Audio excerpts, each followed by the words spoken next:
Hello students, very good afternoon. आज हम लोग जीएसटी सेमेस्टर डिप्लोमा के सेकंड के लिए फर्स्ट सब्जेक्ट का यूनिट 2 कवर अप कर रहे हैं।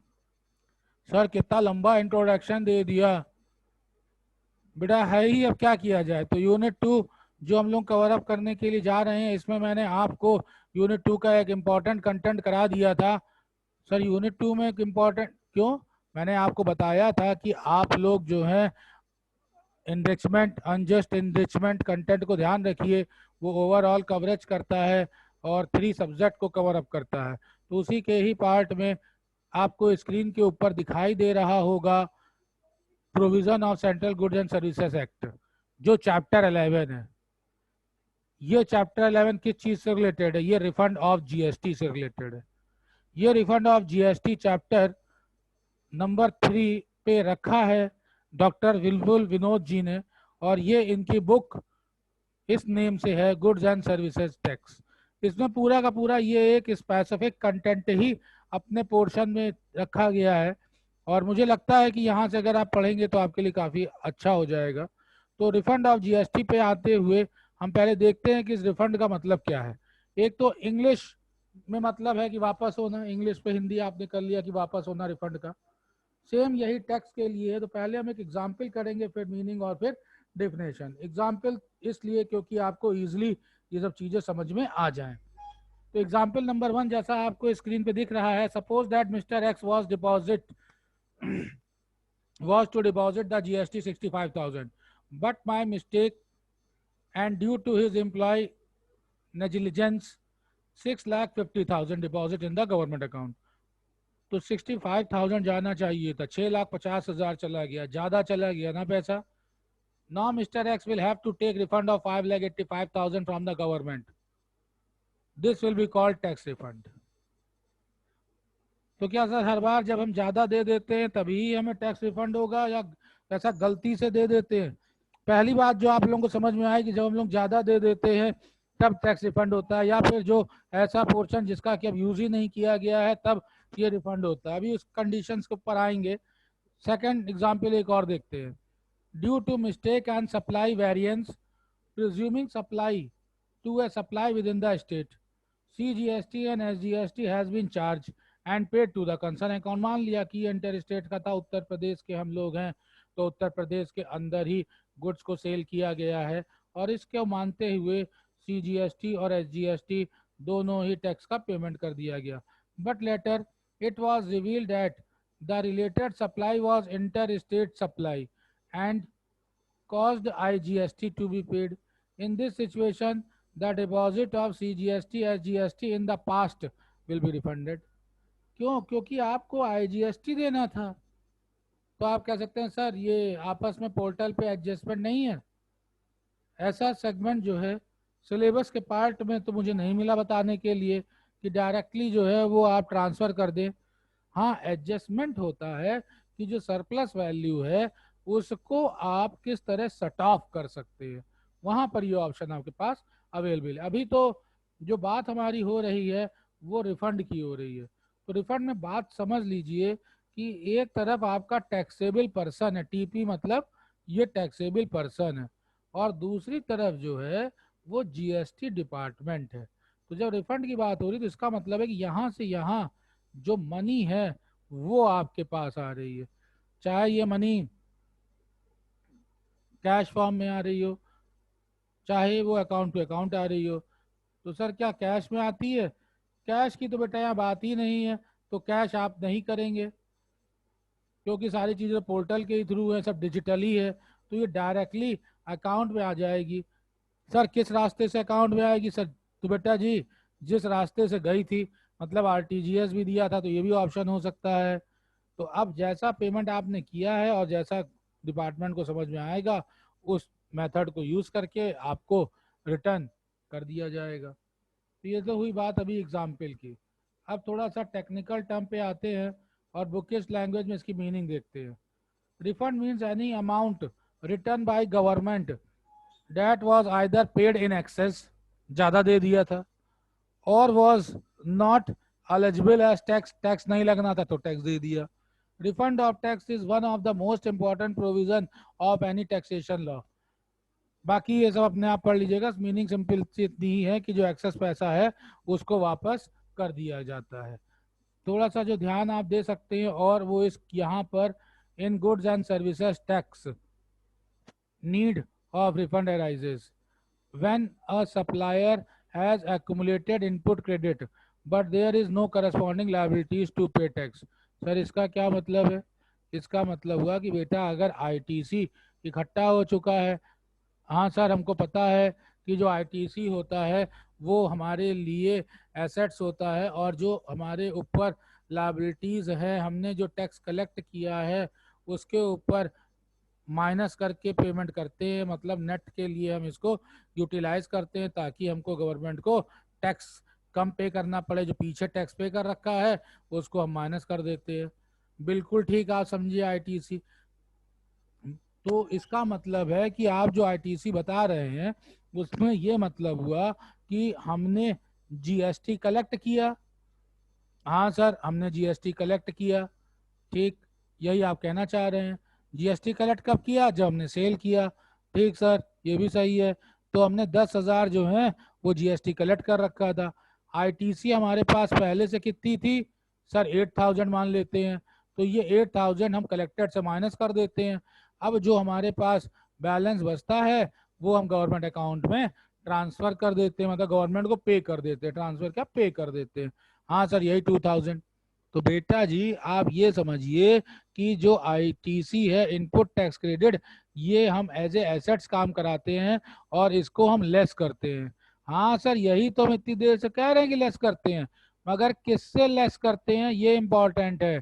जो अभी हमने जीएसटी कलेक्ट किया है उससे हम इम्पोर्टेंट बात को माइनस करते हैं। और अगर जीएसटी मान लो कलेक्ट ही नहीं किया या हमारे ऊपर कोई जीएसटी की ऐसी रिस्पॉन्सिबिलिटी नहीं बनी, तो फिर इस आईटीसी का 8,000 को हम क्या करेंगे? ये तो वो ड्यूज है कि जो गवर्नमेंट को हमको देने हैं, तो गवर्नमेंट एडजस्टमेंट करा रही है और जब एडजस्टमेंट नहीं हो रहा, सेट ऑफ नहीं हो रहा, तो ये एक्सेस आईटीसी हो गया कि नहीं हो गया? हाँ सर अब समझे कि एक्सेस आईटीसी है क्योंकि हमारे पास तो ऐसा कोई कलेक्टेड पार्टी ही नहीं है जिससे कि हम माइनस कर सके। इसीलिए बेटा आप देखें कि जो टेक्निकल टर्म है उसमें साफ साफ लिखा हुआ है एक्युमुलेटेड, इकट्ठा हुआ आईटीसी।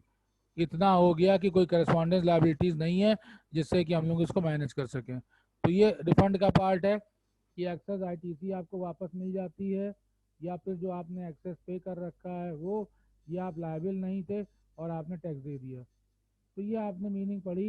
इन्हीं सब मीनिंग के बेस पर आपके लिए डेवलप हो जाता है कैरेक्टरिस्टिक्स। तो देखिए कैरेक्टरिस्टिक्स नंबर 1 जो पढ़ा है बेटा, घबराने की जरूरत नहीं है। जो पढ़ा है उसी के अगल बगल ही सारे पॉइंट्स होते हैं डेफिनेशन के और मीनिंग के। तो क्या कहता है point number 1, the provision related to refund have been provided under the chapter. कहाँ कहाँ दे रखा है, ये इसकी कैरेक्टरिस्टिक्स हो गई। देन 10 चैप्टर में क्या दे रखा है? तो बेटा 11 में तो इसके प्रोविजंस दे रखे हैं, मतलब प्रावधान, और रूल्स जो हैं मतलब नियम, ये चैप्टर 10 में दे रखे हैं। आगे चलते हैं 3 पे। Provision related to refund have been provided in section 54 to 56। अब ये जो प्रोविजन थे जो चैप्टर 11 में दे रखे थे, इसके अंदर में हमें पढ़ना कहाँ पर है? हमें 54(6) में पढ़ना है। ठीक sir. Then there are 2 parties in refund. आपको पता ही है कि 2 पार्टी होती है, एक पार्टी जिससे हमको लेना है जो गवर्नमेंट है, दूसरी पार्टी जिसने क्लेम किया है कि हमको पैसा चाहिए। Then 5th, under GST the process of claiming a refund is standardise to avoid confusion. तो ये एक प्रोसेस है, उसी को ही हमको फॉलो करना होता है। Then 6, the process of refund is online. जो ये प्रोसेस हम लोग फॉलो कर रहे हैं ये कैसे होगा? ये ऑनलाइन होगा। Time limit have also been set for the same. Sir time limit का मतलब, तो मानिए कि अगर 3 महीने के अंदर आप अगर क्लेम कर देते हैं रिफंड का तो ठीक है, 3 महीने का अगर पीरियड और 3 मंथ्स अगर बीत जाते हैं तो ये टाइम लिमिट का पार्ट हो जाएगा, फिर आपको पैसे नहीं मिलेंगे। क्लेम ही नहीं एक्सेप्ट होगा, पैसे मिलने की दूसरी बात। Point number 7, multi month refund can be applied at once. इसका मतलब है कि पहले जितने भी रिफंड है, अलग अलग महीने के कुछ बचे हो, तो उन सबको हम एक साथ ऐड करके रिफंड के लिए क्लेम कर सकते हैं। Next is introduction of concept of provisional grant of refund under the section under which 90% is refund immediately. तो 90% रिफंडेड इमीडिएटली, ये एक पोर्शन है कि जो ग्रांट है, कौन से प्रोविजनल ग्रांट ऑफ रिफंड, ये एक पार्ट होगा जो थ्योरी में आपको ध्यान से रखना होगा। ये स्पेसिफिक प्रोविजनल दे रखा है और ये 90% जो है वो पैसा वापस आ जाता है। 90% लिमिट बस आपको ध्यान रखनी है। देन 10th 9th पे आते हैं, claim is to be process in 60 days. अभी अभी मैंने जो है 3 महीने का वर्ड इस्तेमाल करके आपको एग्जाम्पल बताया था कि अगर 3 महीने के लिए आप क्लेम कर देते हैं तो लिमिट के अंदर हैं, तो उसी के लिए यहाँ पर देखिए थोड़ा सा करेक्शन है कि 3 महीने आपको एकदम से ना याद रह जाएं, तो ये जगह थोड़ा सा करेक्शन रहेगा। हम वहाँ पर 60 डेज देखेंगे, 3 महीने नहीं, 60 डेज की बात करेंगे। Then 10th, refund amount directly credited to applicant bank account. अभी बात हो रही थी ना कि पैसा कैसे आएगा, तो मैंने आपको बताया था कैश के फॉर्म में तो नहीं आएगा, आपके अकाउंट पे आएगा। ट्रांजैक्शन जो है डिसाइड होगा गवर्नमेंट की तरफ से, पेमेंट कैसे करते हैं उस मोड से अकाउंट टू अकाउंट ट्रांसफर कर दिया जाएगा। Next point number 11, new refund scheme introduce under the GST system. कौन सी ये न्यू स्कीम है? Point A, refund of wrongly paid tax. जब मतलब इस पर्टिकुलर स्कीम का मतलब है कि गलत आपने टैक्स पे कर दिया। Then refund under inverted duty structure, refund for international tourist. ये अलग अलग 3 पॉलिसीज हैं जिनके अंडर में ध्यान देना है। तो ये सबसे ज़्यादा फेमस रहती है जो रॉन्गली पेड टैक्स है इसके लिए। 12 है, following are included in refund. क्या क्या? Number 1, tax which was paid in excess, ज़्यादा दे दिया। पहला ही एग्जाम्पल था, 65 देना चाहिए था, गलती से ज़्यादा दे गए, 6,50,000, 6,50,000। देन जो एक्सेस है पैसा, उसके ऊपर गवर्नमेंट इंटरेस्ट भी देती है। Then any other amount which was not required to be paid as penalty fee and fine. तो ये वाला पैसा जो है आपको अगर दे रखा है, क्या मतलब सर?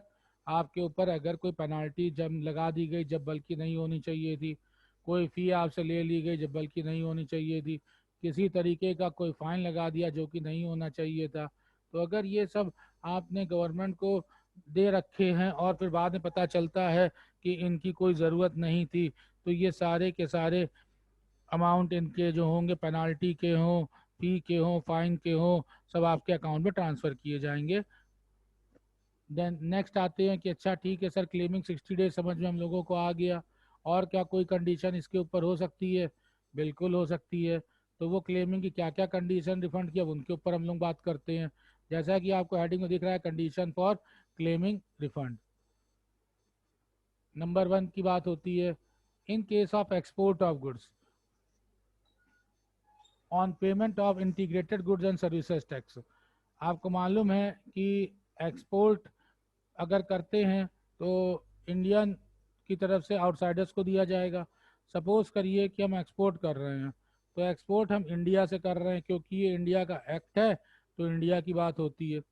कहाँ सपोर्ट कर रहे हैं? यूएसए में कर रहे हैं, हमेशा की तरह का एक एग्जाम्पल कि हम यूएसए के लिए कर रहे हैं। अब जिस जगह इंडिया में गुड्स दिए जा रहे हैं बेटा, तो ये गुड्स क्या होंगे सर? फैक्ट्री में मैन्युफैक्चर हुए होंगे। तो बेटा जब फैक्ट्री में ये मैन्युफैक्चर हुए, तो फैक्ट्री में मैन्युफैक्चरिंग हुई, तो फैक्ट्री में किस चीज़ की ज़रूरत पड़ी होगी? उल्टा चल रहे हैं, तो रॉ मटेरियल की ज़रूरत हुई होगी। हाँ सर, अगर रॉ मटेरियल लिया होगा तो फिर जिससे परचेज किया होगा, तो यहाँ पर उस रॉ मटेरियल का सप्लायर होगा, मान लो जेड। हाँ सर, जेड होगा, जिसको हम मान लेते हैं कि ये रॉ मटेरियल का सप्लायर हो गया। तो गुड्स यहाँ से रॉ मटेरियल ट्रांसफ़र हुए फैक्ट्री में, तो जैसे ही बेटा फैक्ट्री में ट्रांसफ़र हो गए, तो फैक्ट्री में यूज़ करते समय इन रॉ मटेरियल से पहले जब परचेज किया गया, तो क्या यहाँ पे जीएसटी नहीं दिया गया होगा? हाँ सर, इनवॉइस के साथ जीएसटी दिया होगा, और यही जीएसटी आकर के यहाँ क्या बन गया होगा? आईटीसी बन गया होगा। हाँ सर। तो अब ये वाला जो पोर्शन है उसको हम किस तरीके से यूज़ करें? सर ऐसा क्यों, हम इसमें क्यों यूज़ करें? तो बेटा समझिए, जब आप इंडिया से क्या करते हैं, एक्सपोर्ट करते हैं, तो जिस समय आप इंडिया से एक्सपोर्ट कर रहे होते हैं तो जो गुड्स होते हैं उनका रेट 0% रेट होता है। हाँ सर, ये तो 0% रेट की बात हो गई। तो जब बेटा 0% रेट हो रहे हैं तो आप यहाँ पे सट ऑफ और एडजस्टमेंट तो कर नहीं पाते, तो ये पैसा आपका आईटीसी का एक्सेस बच जाएगा कि नहीं बच जाएगा? तो उस आईटीसी के मनी को आपको वापस लेना होता है। तो पॉइंट है वन का वन। अब यहाँ पे the person in charge of the convenience carrying the export goods duty file an export manifest or an export report covering the number and the date of shipping bills, क्योंकि record तो रखना पड़ेगा। then the exporter has filed a valid GSTR 3। तो GSTR 3 से exporter file करेगा। ये point आपको अपने आंसर के लिए याद करना पड़ता है।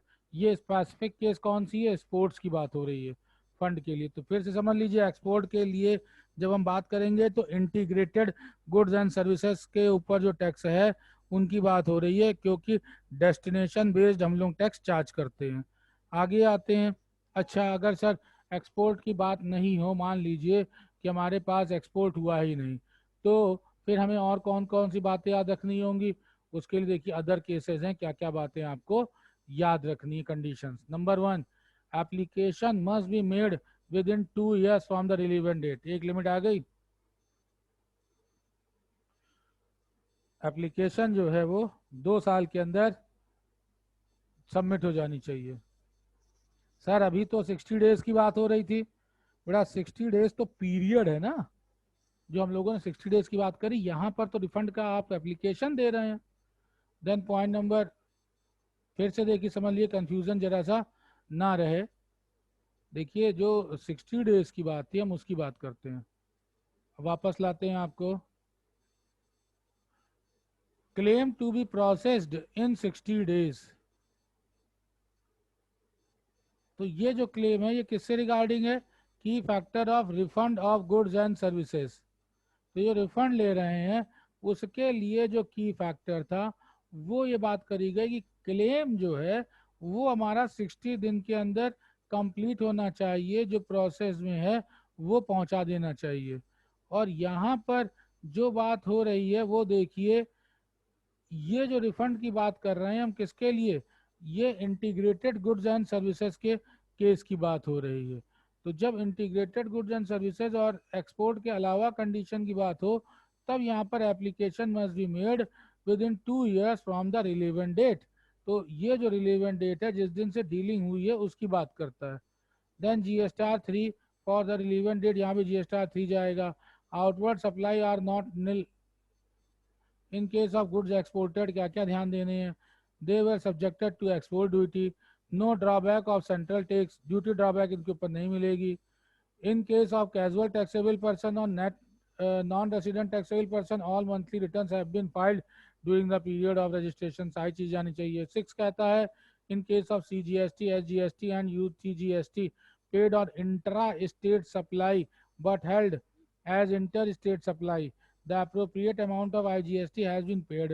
In case of integrated मतलब IGST tax है had been paid instead of CGST and SGST, no refund would be available. Sir ये 6 तो कुछ भी समझ में नहीं आया, अब आप ये कहेंगे। तो बेटा इसको समझाते हैं स्लोली स्लोली, देखिए चलिए। इन case of CGST and SGST, इनको एक ले लो, ठीक? क्योंकि अगर CGST है तो या तो SGST लगेगा, UTGST लगेगा। यूनियन टेरिटरी है तो UTGST लगेगा। Paid on intra state supply, ये भी सही है कि इंट्रा स्टेट सप्लाई की बात हो रही है। हम ये कब पे करते हैं? जब हम एक ही स्टेट में होते हैं, और हमारा स्टेट कौन सा? यूपी है। But held as inter state supply, होना ये चाहिए था यहाँ पर CGST के लिए in case of CGST and GST paid on intra-state supply but held as intra-state supply। और यहाँ पर ये इसके अंदर की बात थी और इसको डील कैसे कर लिया गया, IGST के लिए कर लिया, मतलब इंटीग्रेटेड के लिए डील कर लिया गया। तो ये IGST की बात थी और हुआ क्या, इंट्रा स्टेट। तो कहने का मतलब है कि ये ओरिजिनल वर्क था, ये आपको पे करना चाहिए था, मगर हो वो कैसे गया, वो ऐसे गया। तो क्या कहते हैं, the appropriate amount of GST has been paid in case of integrated GST tax had been paid instead of CGST and SGST, no refund would be available। तो ऐसी कंडीशन में कोई भी रिफंड आपको नहीं मिलेगा। एक तो गलती करी, मतलब आपने ये काम कर दिया, तो ऐसी कंडीशन में आपको रिफंड नहीं मिलेगा और आपको अलग से पेमेंट करना पड़ेगा। देखो लिखा है the appropriate amount of IGST has been paid, आपको अलग से पेमेंट करना पड़ेगा और पहले आपको रिफंड इस पर नहीं मिलेगा। सब पहले मतलब बाद में आप रिफंड के लिए क्लेम करेंगे, जहाँ पर पेमेंट नहीं होना चाहिए था और आपने पेमेंट कर दिया है, पहले आपको अपने अकाउंट्स को क्लियर करना पड़ेगा। यह सिंपल सी बात होती है। किस चीज़ के लिए, बिल्कुल ठीक आपने समझा कि जब हमें क्या करना है, क्लेम करना है रिफंड के लिए। तो ये रिफंड से रिगार्डिंग केस हैं। इन अदर केसेस, और हम लोगों ने पॉइंट पढ़ा in the case of export goods on payment of integrated and IGST services. ये ध्यान दीजिएगा कि ये सारी बातें किससे रिलेटेड हैं, ये गुड्स की रिलेटेड हैं जो एक्सपोर्ट हो रही हैं, इंटीग्रेटेड हो रही हैं। ये उनकी बात नहीं हो रही कि जो इंट्रा स्टेट की बात कर रहे हैं सिंपल। तो अभी सिर्फ हम इसकी बात करेंगे IGST के लिए। अच्छा, अब ये IGST जो है कौन कौन क्लेम कर सकता है, तो इसके लिए दो तरीके से समझाया गया है। एक तो आप समझ ही लें कि जो पार्टी होगी वो तो क्लेम करेगी। पार्टी कौन, जो कि पर्सन होगा। सर खाली पर्सन नहीं बेटा, रजिस्टर्ड पर्सन, क्योंकि रजिस्टर्ड पर्सन ही तो टैक्स देता है। तो अ रजिस्टर्ड पर्सन में claim refund of any unutilised input tax credit at the end of any tax period. बताया था ना कि आपके पास कुछ कलेक्टेड टैक्स ही नहीं आया और ITC को भी आप सेट ऑफ नहीं कर सके, तो वो अनयूटिलाइज अमाउंट को एडजस्ट करना होता है। Next point number 2, following people entitled to refunds can also fill refund application. अब क्या क्या उन्हें काम करने हैं, किस किस चीज़ों के लिए। A specialise agency of the United Nation organisation, इसको UNO भी बोलते हैं। तो ये वही है UNO। यहाँ पे रिफंड एप्लीकेशन दे सकते हैं। Then B, a multilateral finance institution organization notified under the UN Act, and C, consult for foreign countries, then any other person or class or person as notified under 55। तो who claim refund के लिए बस इतना point आप लिख देंगे, आपको answer इसके सही माना जाएगा और आपको फुल मार्क्स मिल जाते हैं। नेक्स्ट आगे बढ़ते हैं। इन विच केसेस रिफंड ऑफ GST। अब यहाँ पर वो केसेस हैं जिनके ऊपर आपको GST का रिफंड मिलना है। देख लिए कितने हैं और फिर प्रोसेस और रिफंड कैसे होता है। अब आते हैं हम लोग इन केस कौन कौन से रिफंड के GST के। ऑलरेडी मैंने आपको बता रखा है, उन्हीं को यहाँ पे रिपीट किया गया है। कैसे सर, नंबर 1 देखो, on payment of excess tax, हमने एक्सेस टैक्स दे दिया गलती से। In case of appeal, appeal मतलब जो पहले टैक्स लगा था उसके अगेंस्ट में आप सेटिस्फाई नहीं हुए तो अपील किया, रिवीजन करा करके टैक्स को रिवाइज कराया, तो उसमें जो एक्सेस निकल के आया डिपॉजिट के, उसका रिफंड आप ले सकते हैं। Third, on the final assessment of provincial assessment.